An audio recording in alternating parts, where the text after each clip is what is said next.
Welcome to the Slop Farm. Enjoy the video. You begin by confirming the Nothing Phone 2A runs the latest Nothing OS and has at least 20% battery. This prevents interruptions during setup. Once done, unlock the phone and verify you have a lock screen method configured so notifications display securely. Now go straight to Settings, tap Display, and scroll to the Always on Display option. This gets you into the right menu quickly and ensures you can toggle and customize without redundancies. You toggle Always on Display on and immediately pick a clock style that matches readability and design, analog, digital, or custom. Make sure to choose widgets like notifications or music controls so you only see what matters. This reduces distractions.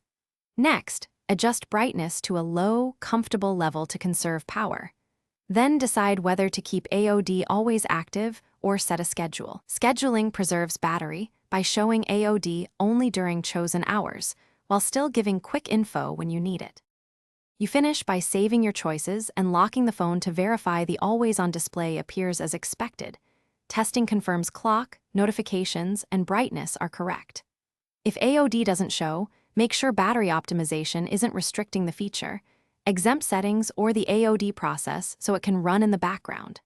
If problems persist, restart the phone and check Do Not Disturb or Scheduled Bedtime modes, since they can hide AOD. That one troubleshooting tip fixes. Thanks for watching. Consider subscribing if we helped you today.